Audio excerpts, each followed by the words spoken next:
tenemos el honor de presentarles al abogado magíster Paul García Ramos con la Masterclass Innovación Jurídica y Desafíos en la Implementación Políticas Ambientales en Ecuador. Del derecho internacional ambiental, como la prevención de daños transfronterizos, que lo enmarca específicamente en el principio 21 de la Conferencia de Estocolmo, y el enfoque precautorio como el principio número 15 de este cuerpo normativo.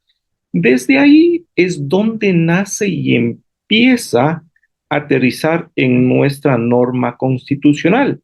Se empieza y se determina la responsabilidad diferenciada de los estados, y estos conceptos sentaron las bases para sistemas jurídicos nacionales innovadores como el caso ecuatoriano, ya que en la actualidad, con esta síntesis que acabo de dar, un pequeño resumen de esto, nosotros entramos a los derechos de tercera generación, donde se encuentra el derecho ambiental.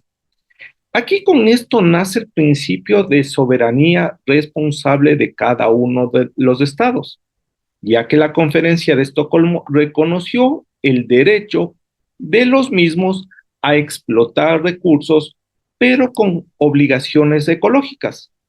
Ecuador lo amplía de esta manera en la Constitución del 2008, declarando a la naturaleza como sujeta de derechos, y así lo establece el artículo 71 de la norma Normaron, o mejor como lo conocemos aquí en el Ecuador, se determina como la Pachamama. Entendemos con ello detenidamente el principio de prevención versus la restauración que se tiene que dar en el ecosistema.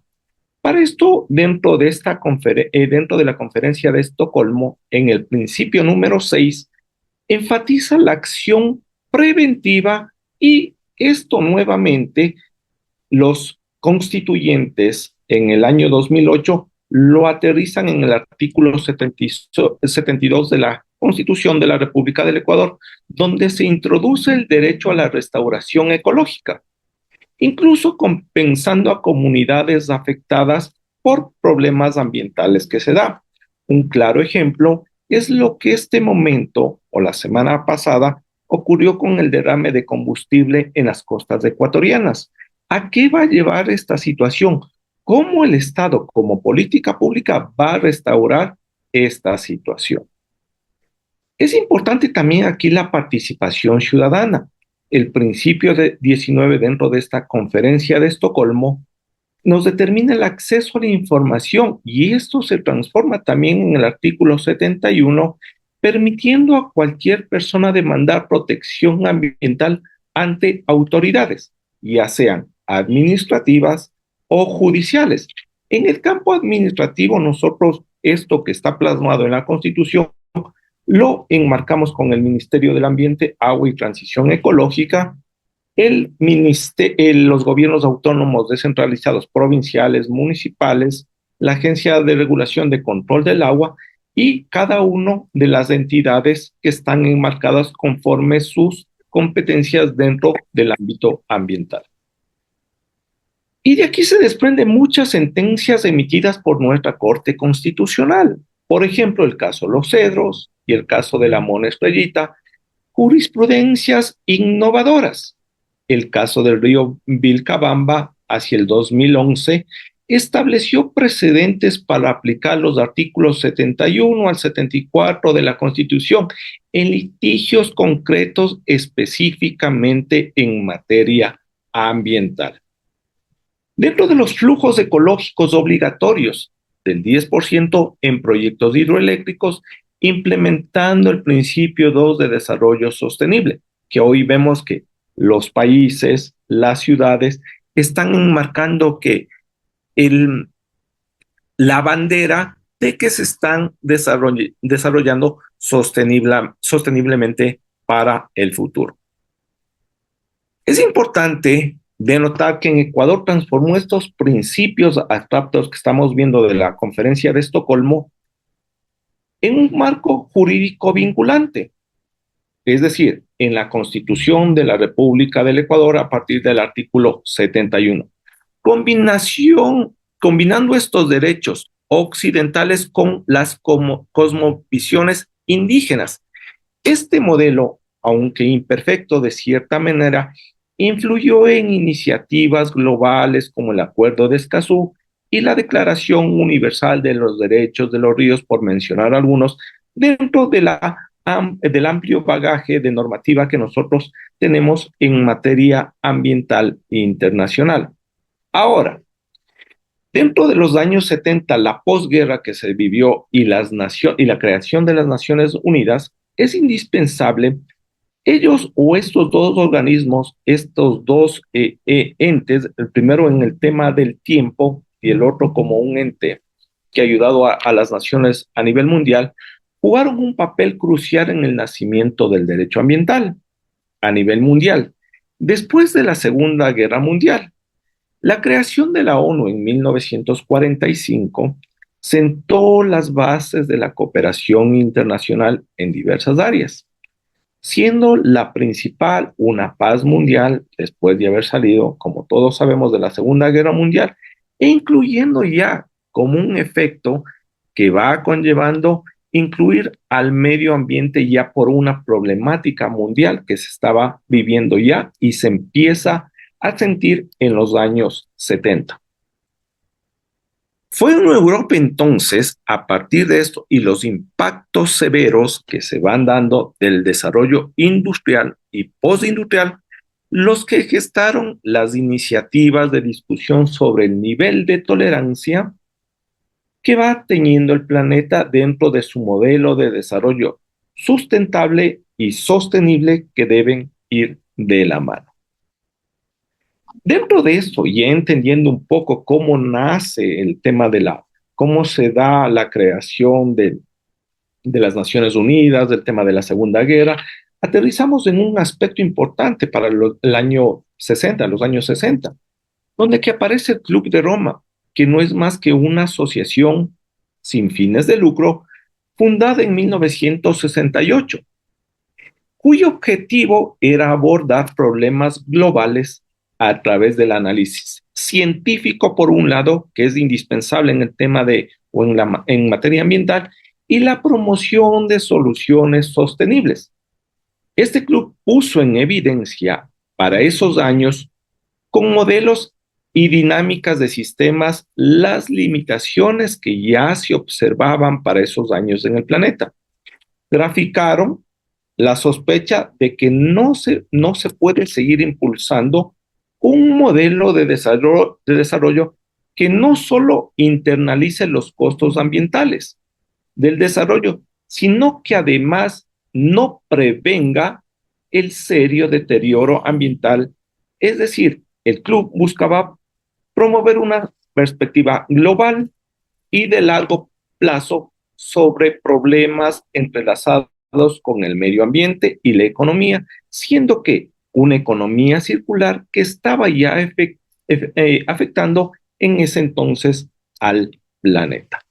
Si bien ya la economía se empieza a desarrollar, el tema del ambiente también, la expansión agrícola, todo eso conlleva de la mano el aspecto de la economía y el aspecto ambiental.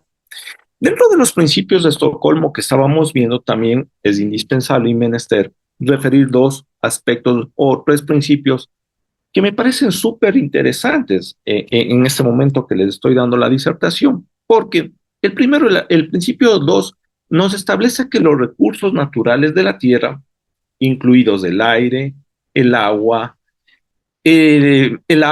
la flora, la fauna y especialmente muestras representativas de los ecosistemas naturales, deben preservarse en beneficio de las generaciones presentes y futuras mediante una cuidadosa planificación u ordenación según convenga para el desarrollo de la humanidad, de las personas y del ambiente.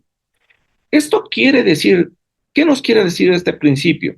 Que debemos tener una planificación cuidadosa, esencial, para garantizar la conservación. Esto implica además que gestionar estos recursos de manera sostenible para evitar su agotamiento. para los años 80, les comento, nosotros en los años 80 se hacía un análisis donde en el aspecto del tomate riñón, había 344 especies de tomate riñón.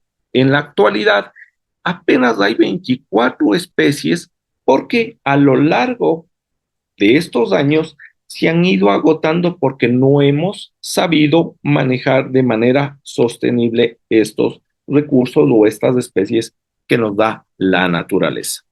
Por tanto, la conservación debe ser un esfuerzo continuo y coordinado entre gobiernos, comunidades, políticas públicas, y la educación y la conciencia ambiental son fundamentales para lograr este objetivo. La explotación responsable de los recursos naturales es la clave para el desarrollo sostenible. Por tanto, aquí juega un papel importante la cooperación internacional, donde busca esa protección global de estos recursos. La preservación de los recursos naturales es una responsabilidad compartida que requiere acciones concertadas y sostenidas a lo largo del tiempo. En cambio, el principio 8, nos habla de un desarrollo económico y social, el cual es indispensable para asegurar al hombre un ambiente sano, un ambiente de trabajo, un trabajo favorable y crear en la tierra las condiciones necesarias para mejorar la calidad de la vida. Es decir, que ese desarrollo económico y social es esencial para mejorar la calidad de la vida de las personas. Esto implica crear un ambiente favorable para vivir y trabajar el desarrollo, y este desarrollo a su vez debe ser sostenible para asegurar esas condiciones adecuadas en el futuro. La calidad de la vida se ve afectada por factores de salud, la educación y el bienestar ambiental, lugar donde que nosotros todos los días nos desarrollamos. En cambio, el principio 11 ya nos habla de las políticas ambientales que todos los estados deberían estar encaminadas a aumentar en potencial crecimiento actual o futuro de los países en desarrollo, o deberían coartar ese potencial ni obstaculizar el logro de mejores condiciones de vivir para todos.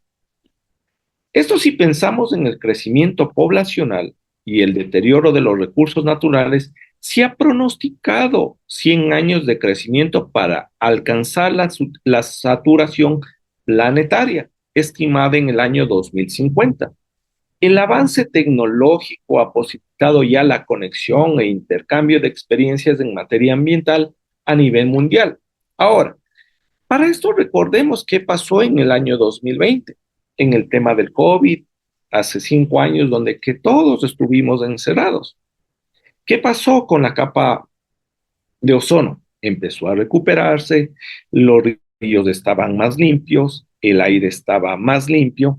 Entonces conlleva que tenemos que tener esa concientización para no llegar a saturar en el año 2050 al medio ambiente. Dentro de esa normativa internacional, aterrizamos ya, estábamos viendo del 78, aterrizamos ahora en los principios de Río de 1992. Y es indispensable entender el principio 6 de los principios de Río, que se da o se deberá dar especial prioridad a la situación y las necesidades especiales de los países en desarrollo, en particular a los países menos adelantados y los más vulnerables desde el punto de vista ambiental. ¿Por qué? Porque todos vamos direccionando hacia esa situación. Ya más adelante les explicaré que incluso el tema, muchas de las veces el tema ambiental lleva a llega a ser complemento de cierta manera y se llegan a dar delitos incluso transfronterizos, donde que ya los estados empiezan a enfrentar situaciones jurídicas ante estas problemáticas ambientales. Mirando con detenimiento los principios de estas dos cartas de compromiso internacional que les acabo de referir, la de Estocolmo del 72 y la de Río del 92, vemos que la mayoría de postulados fueron tomados en cuenta en la Constitución de 2008 y que de una manera no vinculante los países asumieron cumplir hace 52 y 32 años estos compromisos ya ambientales. Todo esto desde los principios ya nosotros plasmamos ya en nuestra Constitución, primero en una Constitución del 78, donde y esto lo llamamos nosotros una Constitución ecológica. La influencia de estos principios que hemos venido desarrollando y que les estoy explicando, hasta aquí promueven o promovieron para ese entonces esta Constitución ecológica y los primeros pasos que se dan en el año 1983, anterior a esa la Constitución del 78, en la cual se estableció el título segundo de los derechos, deberes y garantías. En la sección 1 de los derechos de las personas, donde se menciona que para el pleno desenvolvimiento moral, material, que se deriva de la naturaleza de la persona, el Estado garantizará el derecho a vivir en un ambiente libre de contaminación ambiental. Además decía que era deber del Estado velar para que este derecho no sea afectado y tutelar la preservación de la naturaleza. Entonces, ahí establecemos las constituciones que les refiero, 78, 83, 87. Y no es más que dentro de este derecho internacional ambiental que estamos entendiendo, tuvo un desarrollo tan significativo en la región, es decir, en todas las constituciones de la región. Para el 87, la Comisión Mundial sobre el Medio Ambiente de las Naciones Unidas definió el desarrollo sustentable, que hoy es una palabra normal que nosotros en nuestro cotidiano vivir escuchamos, como aquel que asegure las necesidades del presente sin comprometer la capacidad de las generaciones futuras para asumir las propias necesidades que vamos teniendo. Dentro de estos derechos constitucionales a nivel mundial, se dieron grandes transformaciones en otras partes del mundo, no solo aquí en Ecuador, no solo en Latinoamérica, sino en la cual se determina el avance de tratar de manera ya jurídica al ambiente en un ambiente de intento de constitucionalización positiva ya del derecho ambiental. Aquí tenemos los casos de Yugoslavia en el 74, Checoslovaquia en el año 60, Suiza en el 71, Grecia en el 75, Portugal en el 79, España también en el 79, en lo cual ya con la problemática ambiental que se da en los años 70, Europa introduce de forma directa la protección ya del medio ambiente, porque ya lo ven, en el año 70 ya lo ven como una problemática mundial.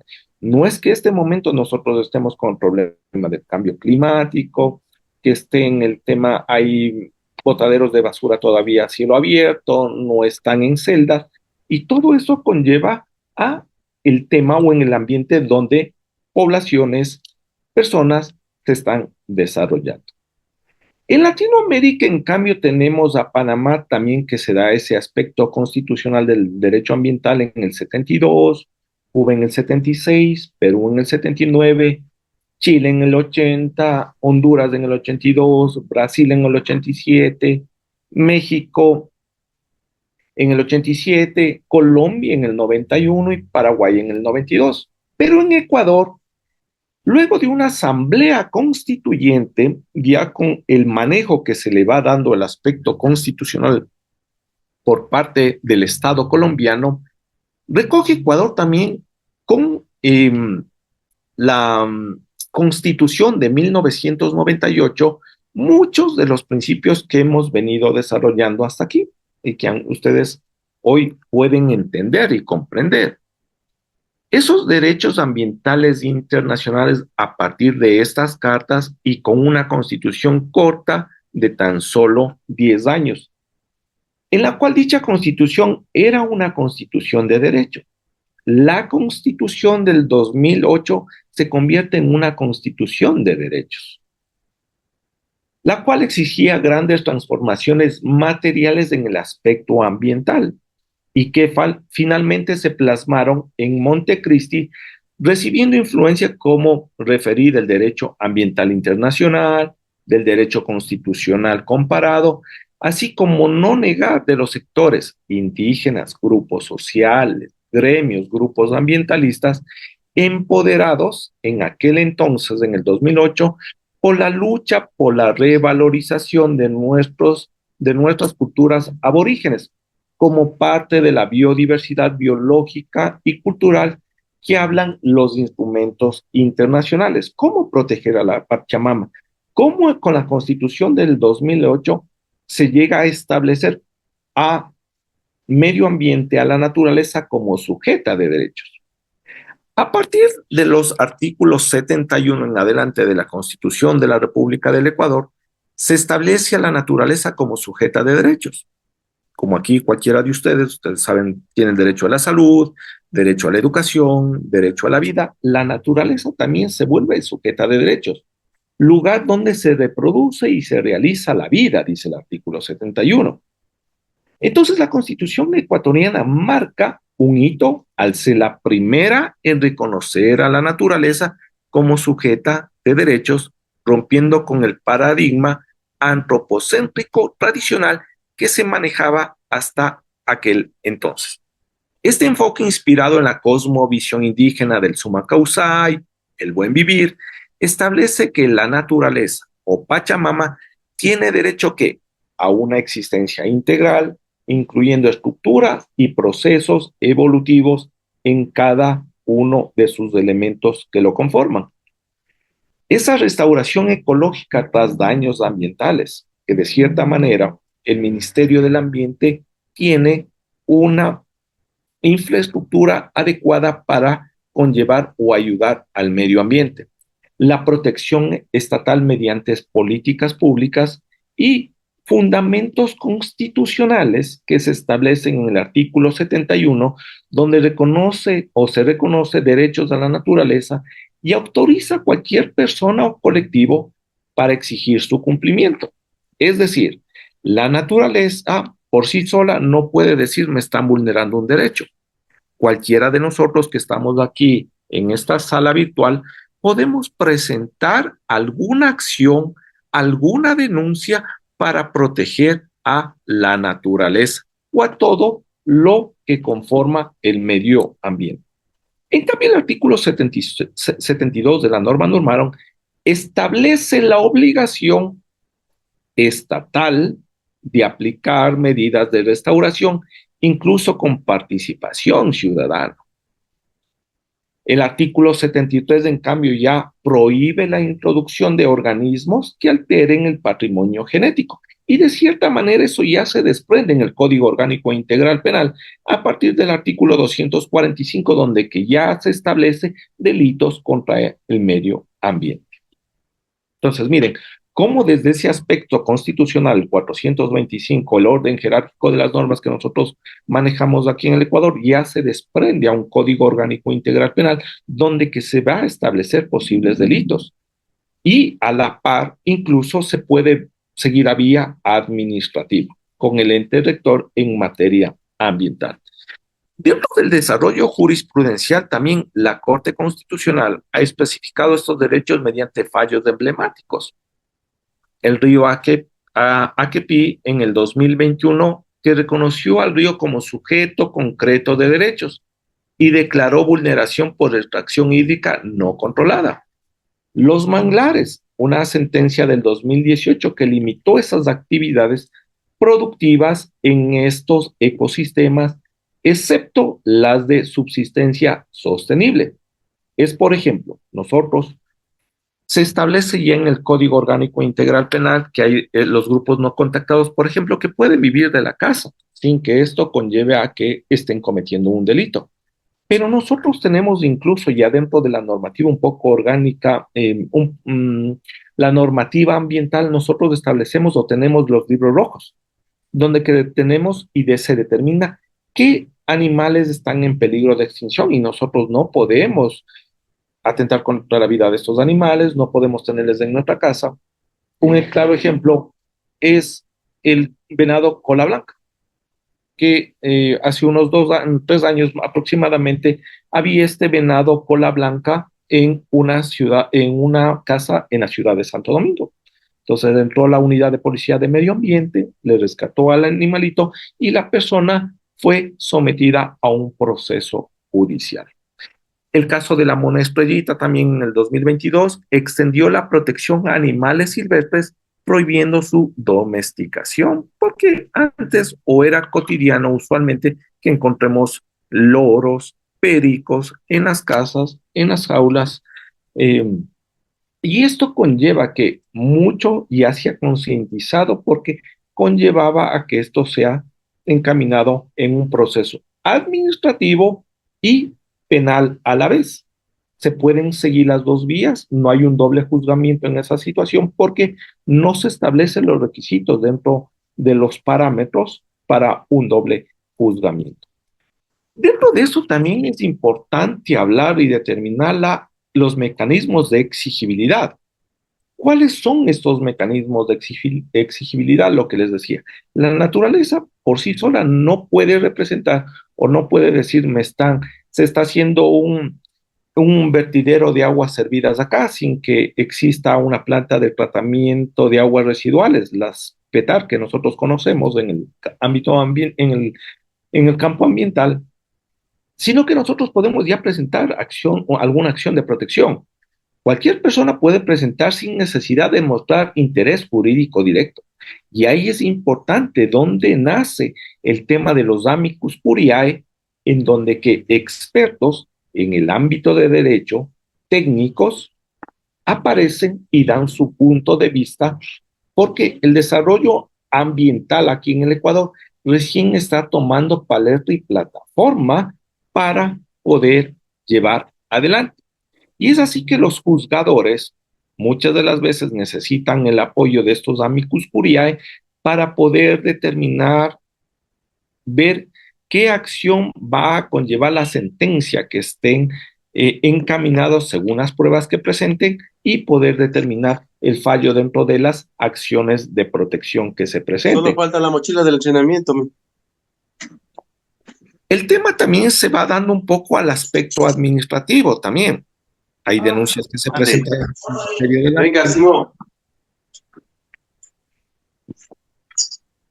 Hay denuncias que se presentan en el Ministerio del Ambiente, en los gobiernos descentralizados, municipales, provinciales, Secretaría del Agua, y aquí es importante determinar hacia dónde nosotros vamos a direccionar este aspecto. Dentro de estos mecanismos de exigibilidad también tenemos la inversión de la carga probatoria. El Estado o particulares deben demostrar que sus acciones no dañan la naturaleza.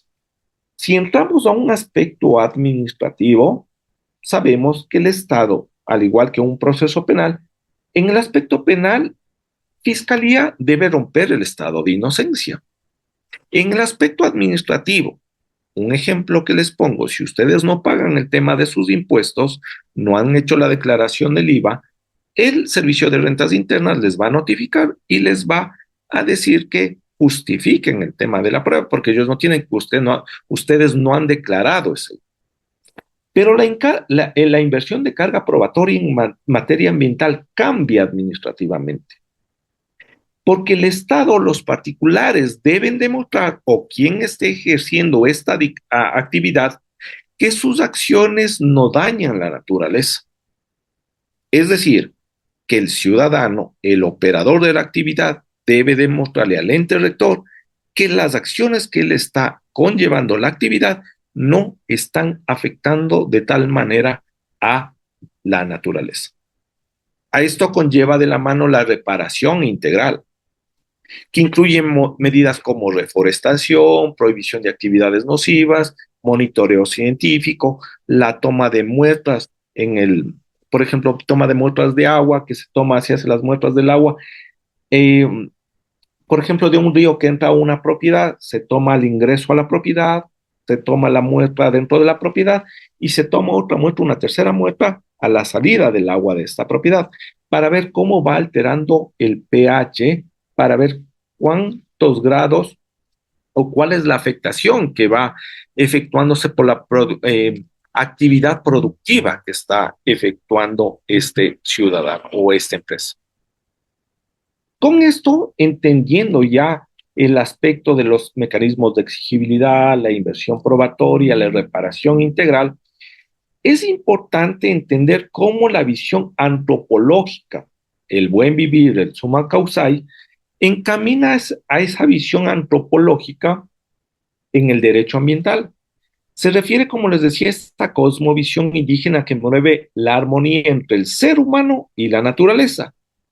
Ese enfoque en la Constitución ecuatoriana del 2008 marca un cambio significativo al reconocer a la naturaleza como sujeta de derechos, rompiendo con la tradicional visión antropocéntrica que coloca al ser humano en el centro. Y así se veía con la Constitución del 2008, es decir, que nosotros como seres humanos éramos el centro y todo giraba alrededor de nosotros. Al convertirse la naturaleza en sujeta de derechos, se ve esa visión ya biocentrista, donde que todos los animales, las plantas, el ser humano, forman parte de la naturaleza, del ecosistema. Y ahí entra a entenderse lo que es el biocentrismo y el antropocentrismo. A diferencia del antropocentrismo, que prioriza las necesidades humanas sobre la naturaleza.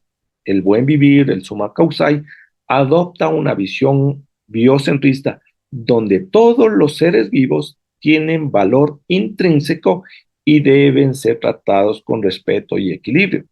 No equivale el hecho, por ejemplo, que yo tenga una actividad productiva aquí a las orillas del río Ambato, esté haciendo esta actividad y de noche ponga una manguera y desfogue sin hacer el tratamiento adecuado a estas aguas y envíen el río. El tema del pH va a cambiar. El pH en el tema del medio ambiente tiene que estar entre 6 y 8. Si está menos de 6 o más de 8, todo lo que esté en el agua se va a morir. Entonces nosotros tenemos que conllevar a que es una corresponsabilidad que nosotros tenemos dentro de la naturaleza. La incorporación en el derecho ambiental en la Constitución ecuatoriana que incorpora el buen vivir como un principio del rector del desarrollo nacional, promoviendo que una convivencia armónica con la naturaleza, esto incluye el reconocimiento de la naturaleza como sujeta de derechos, con mecanismos legales para su protección, el tema de las denuncias, procesos administrativos sancionatorios, acciones de protección. Entonces conlleva que el compromiso nosotros que como seres humanos tenemos. Dentro de esto ya en la Constitución establece ya a partir del artículo 364 en adelante los principios ambientales. Y ahí tenemos el principio pro natura, precautorio, prevención. El pro natura, perdón, es como el pro operario en materia laboral que nosotros manejamos, el pro reo en el tema penal, y aquí también dentro de estos principios ambientales opera estos principios del pro natura, que es ese principio que sugiere que en caso de dudas sobre el impacto ambiental de una acción, debe prevalecer la protección del medio ambiente, y esta se basa en la idea de que es mejor errar a favor de la naturaleza cuando existen incertidumbres científicas. Porque recordemos, y aquí es importante, muchas de las veces en el tema o en el aspecto ambiental se buscan peritos, y si ustedes entran al Consejo de la Judicatura, al sistema pericial, van a determinar ustedes o van a poder ver que no hay muchos expertos en el tema ambiental. Por eso es indispensable que ustedes entiendan bien, comprendan bien, se preparen bien en esta situación e incluso entendiendo bien esta situación, poderse acreditar como peritos en el Consejo de la Judicatura. El principio precautorio. Este principio, en cambio, ya establece que aunque no haya certeza científica absoluta, Los efectos negativos de una actividad se deben tomar, o para esto se deben tomar medidas preventivas para evitar daños potenciales al medio ambiente. Se aplica cuando hay indicios de riesgo, aunque este no esté plenamente demostrado. Es decir, en el tema ambiental siempre, ustedes, me imagino que muchos han tenido procesos administrativos sancionatorios, ustedes ven que la autoridad utiliza siempre el principio precautorio. ¿Por qué? Porque conlleva que tiene que darle esa protección necesaria al medio ambiente antes de que se efectúe el daño al mismo. Entonces, de la mano con el principio de precaución, ¿qué busca? En cambio, este último, evitar los daños ambientales antes de que ocurra. Implica tomar medidas anticipadas para prevenir la contaminación y otros impactos negativos en lugar de corregirlos después de que sucedan. ¿Por qué? Porque si ya llegan a suceder esto, se va a desprender en procesos administrativos, procesos posiblemente penales. Entonces, ¿qué busca? Y más allá de la afectación, la reparación que se debe darle al medio ambiente desde la protección constitucional que vamos desarrollando, es responsabilidad de la autoridad ambiental, del operador, efectuar este tipo de correcciones o tomar en cuenta estas dos situaciones, de estos dos principios que muchas de las veces, como les refiero, se utilizan en el aspecto ya administrativo dentro de los procesos. Dentro de eso también ya la Constitución en el 394 nos habla de la responsabilidad objetiva, que quien dice quien contamina paga. La responsabilidad objetiva en el derecho ambiental se basa en el principio de quien contamina paga, donde se presume la responsabilidad del agente que causó daño ambiental, independientemente de su intención o culpa. Este enfoque busca facilitar la reparación de los daños ambientales al invertir la carga de la prueba que estábamos viendo, es decir, el demandado, el operador, el incoado, el ciudadano, debe demostrar que no fue responsable del daño por el tema de los dos principios que acabamos de ver. Y aquí es importante este aspecto, porque si ustedes ven, no sé si han visto el tema del caso de Chevron, el Estado, si bien la naturaleza quedó afectada por el tema del caso Chevron, el Estado en cortes internacionales se desprendió bastante dinero por esa situación. Entonces, dentro de esta situación, si yo afecto, en el ejemplo que les puse, si estoy haciendo estoy desfogando aguas sin darles el tratamiento adecuado al río Ambato aquí, por ejemplo, conlleva a que yo, por esa situación, yo voy a terminar respondiendo económicamente por la actividad. Y esto se enmarca dentro ya administrativamente, dentro de la situación económica que esté yo como persona natural, como persona jurídica, dentro de los aspectos o de la declaración de los impuestos brutos que genere mi actividad, generar el pago de las multas ambientales en favor de la naturaleza. ¿Cuáles son las características de la responsabilidad objetiva con esto? La presunción de responsabilidad, la simple existencia del daño ambiental implica la responsabilidad del agente que lo causó sin necesidad de probar culpa o dolo. Es decir, que no basta que a mí, como en el tema penal, tengo que ver el primer elemento de la tipicidad es el dolo. Acá no se aplica esa situación. Simplemente se aplica desde la responsabilidad objetiva y ese principio de responsabilidad en contra de la naturaleza. El segundo aspecto que estábamos entendiendo o estábamos viendo es la inversión de la carga de la prueba, que la prueba de la falta de culpa o de la existencia causa-efecto recae en el demandado. Y la eximencia de responsabilidades solo se aceptan la fuerza mayor, la culpa de la víctima y el hecho de un tercero como causas para eximirse de responsabilidad. Entonces, esos son los únicos tres aspectos donde que se exime de responsabilidad estos aspectos en contra de la naturaleza. Entendiendo ya ese aspecto, un poco ya más adentrándonos desde el aspecto constitucional, establecemos el tema de la gestión ambiental. La gestión ambiental en Ecuador es un proceso integral que busca proteger y preservar el medio ambiente, promoviendo el desarrollo sostenible y la conservación de la biodiversidad.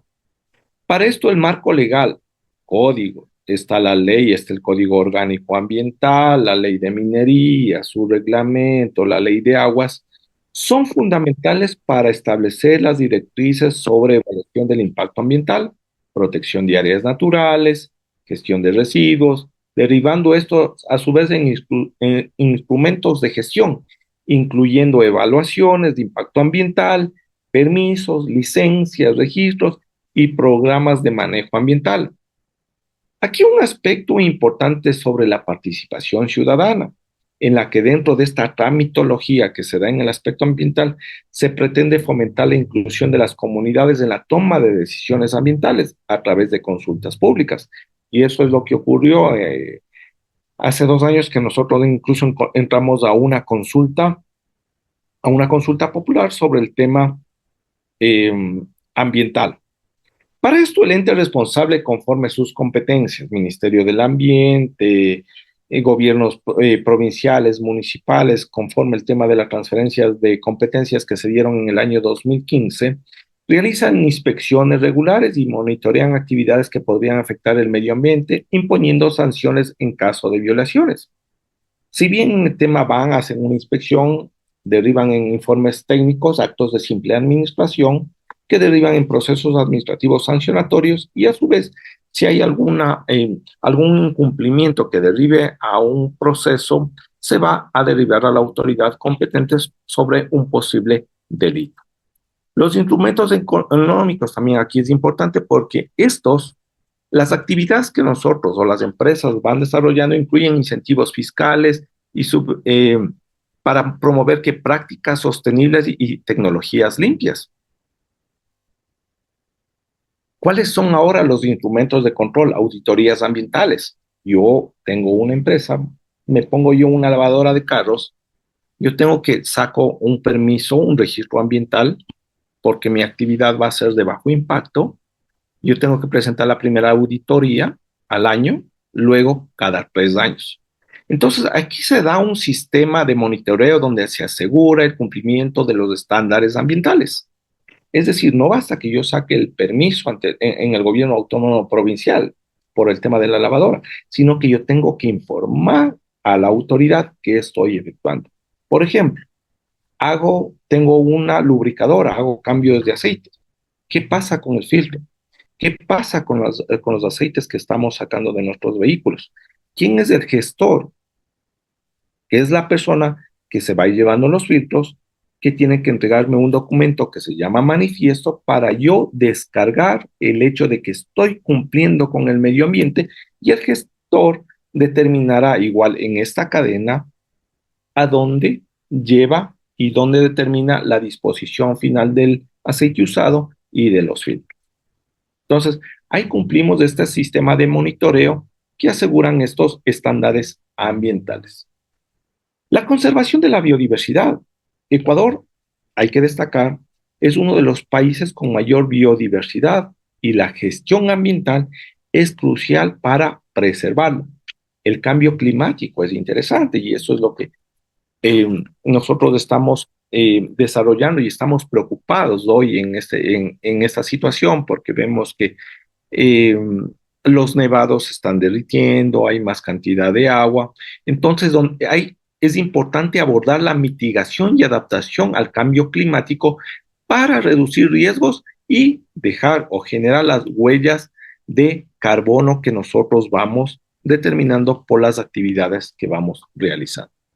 Dentro de estos instrumentos de regulación, ya, como les había referido, tenemos la normativa, el COA, ley de minería, su reglamento, donde que se establecen los principios ambientales que estábamos viendo de Estocolmo, de Río, y nos da esas directrices para la gestión ambiental, que incluye la evaluación del impacto ambiental, la protección de áreas protegidas y gestión de residuos. El Código Orgánico del Ambiente, ¿qué Este código regula los derechos, deberes y garantías ambientales, asegurando un ambiente sano y equilibrado, tal cual lo establece la Constitución de la República. Incluye disposición sobre la gestión de residuos, protección de áreas naturales y prevención de la contaminación. El sistema descentralizado de gestión ambiental promueve la coordinación entre diferentes niveles de gobierno: Ministerio del Ambiente, gobierno provincial, gobierno municipal y sobre todo que la participación ciudadana en la toma de decisiones sobre gestión ambiental. Hablamos también de la evaluación del impacto ambiental, que es obligatoria para proyectos que puedan causar impactos significativos, y esta evaluación permite calificar y autorizar actividades bajo ciertas condiciones, las cuales se puede permitir, no se puede permitir, dependiendo del tema del impacto. Es bajo impacto, mediano impacto o alto impacto, el tema del uso del suelo, para ver si es permitido que esta actividad esté dentro de esta situación, que ya cada gobierno autónomo municipal establecerá el tema del uso del suelo. Dentro de eso, ya en los permisos también, dentro de estos parámetros, o dentro de este paraguas que nos da la Constitución, tenemos los permisos, las licencias ambientales, requeridas en proyectos con mediano o alto impacto ambiental. Estas licencias son otorgadas tras cumplir con los requisitos establecidos para cada una de las actividades. Las licencias ambientales por lo general toman o duran más o menos, en la tramitología que se debe efectuar, aproximadamente un año o un poco más. El tema también de una licencia ambiental, en el tema de los recursos, dependiendo de la actividad, nos va a tomar o determinar unos $4,500, $5,000. Esto para sacar las licencias ambientales. Ahora hablamos ya en actividades que tengan menor impacto, mediano impacto. Tenemos un registro ambiental. Un registro ambiental nos cuesta $180, y aproximadamente en 3 días, una semana, tenemos nosotros el registro ambiental para poder efectuar nuestras actividades ambientales. Los instrumentos económicos, aquí es importante porque incluyen impuestos ambientales, regalías por explotación de recursos naturales, bonos de desempeño ambiental. El tema, por ejemplo, en el registro ambiental nos cuesta $180, son las tasas que van estableciendo el ente rector en materia ambiental para nosotros poder otorgar o acceder a estos permisos. Dentro del impacto ambiental, como le refiero, nosotros tenemos pequeño, mediano o alto impacto. Tenemos los registros, licencias ambientales y los costos aproximadamente que les acabo de dar. Los incentivos ambientales es algo novedoso, y casi que la mayoría de empresas no maneja adecuadamente esto, porque los incentivos ambientales en el Ecuador son herramientas claves para promover prácticas sostenibles y reducir el impacto negativo en el medio ambiente. Estos incentivos buscan fomentar cambios en los patrones de producción y consumo que tenemos, incentivando el desarrollo nacional sustentable. Esos económicos, ¿qué pueden ser incentivos económicos? Incluyen deducciones fiscales, créditos verdes y exoneraciones tributarias. Por ejemplo, la deducción del 100% adicional a la depreciación de maquinaria destinada a la producción más limpia o energías renovables. Yo tengo una empresa, digo, voy a contribuir con el medio ambiente, pongo paneles solares. Entonces, el Estado establece como políticas públicas estos incentivos económicos. Yo tengo una propiedad, tengo unas hectáreas, establezco un ACUS, y al establecer ACUS, donde que eso no se va a tocar, establezco o hago un bosque protector. Entonces yo busco, puedo generar con el municipio, por ejemplo, como el municipio regula esa actividad, yo puedo decir que no me cobre el impuesto predial, porque estoy contribuyendo con el medio ambiente. Los incentivos, en cambio, no económicos o honoríficos, se otorgan certificaciones como el punto verde para empresas que demuestren un buen desempeño ambiental, lo que mejora su imagen corporativa y competitividad en el mercado. No sé si han visto a Pronaca, que es una empresa que tiene el punto verde, por el tema de cómo se tienen ese desempeño ambiental. Supermaxi va por la misma línea. Hoy incluso ustedes ven, no sé si se han ido a Supermaxi, donde que pueden ir a depositar las botellas, el tema del Tetra Pak. Entonces va encaminando a que esta situación se maneje de mejor manera con el medio ambiente.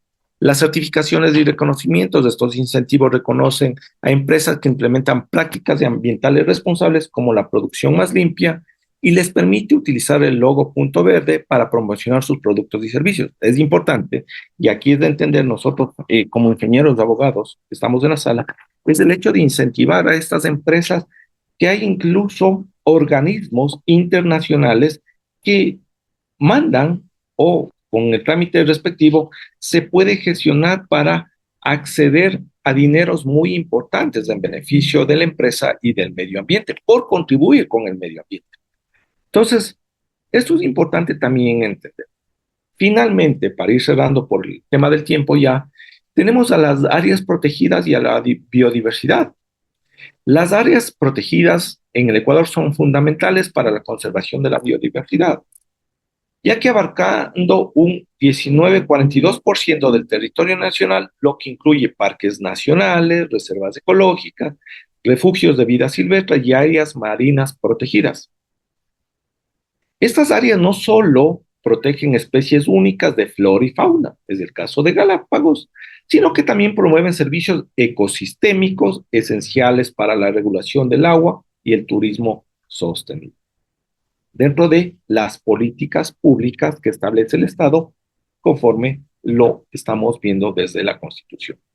Los SNAP, que son las áreas nacionales de áreas protegidas, que es el mecanismo principal para la conservación de la biodiversidad en Ecuador, que incluye 76 áreas protegidas que cubren más de 26 millones de hectáreas, lo que representa una porción significativa del territorio continental, insular y marino del país. Es por eso, ustedes no sé si han visto, que Leonardo DiCaprio donó dinero al Ecuador por el tema ambiental. Dentro de esto, dentro del Sistema Nacional de Áreas Protegidas, tenemos los parques nacionales, como el Parque Nacional Galápagos y Yasuní, que son emblemáticos por su biodiversidad única en el planeta. Las reservas ecológicas, como la Reserva Biológica Limoncocha, conocida por los humedales, y biodiversidad acuática. Reservas marinas, como la de Galápagos, que es una de las más extensas y biodiversas del mundo. Áreas protegidas privadas incluye espacios como Bellavista que contribuyen a la conservación local. Por tanto, Ecuador es uno de los países más biodiversos del mundo. Las áreas protegidas albergan una amplia variedad de especies, incluyendo que algunas endémicas, otros en peligro de extinción, como les establezco y donde determinamos eso es en los libros rojos. Por ejemplo, el Parque Nacional Sangay, que cuenta con 19 ecosistemas diferentes. Por ello, la conservación de estas áreas no solo protege la biodiversidad, desde el tema de la Constitución, la naturaleza como sujeta de derechos, sino que también genera beneficios económicos a través del turismo sostenible y la investigación científica, además de las áreas protegidas, son cruciales para mantener servicios ecosistémicos esenciales como la regulación del clima y la calidad del agua que manejamos en el Estado. Es decir, esta gestión efectiva de estas áreas enfrenta desafíos como la presión de actividades económicas por un aspecto, la falta de recursos y la necesidad de involucrar a comunidades locales en la conservación. Las áreas protegidas ofrecen oportunidades para el desarrollo sostenible, como lo establece el tema de la Constitución, la educación ambiental, la investigación científica, contribuyen al bienestar de las comunidades y al turismo ecológico. Entonces, es importante, es menester de nosotros como estudiosos del derecho, establecer y entender cómo se establece desde la Constitución estos aspectos, este paraguas de principios, preceptos y derechos que establecen en favor de la naturaleza.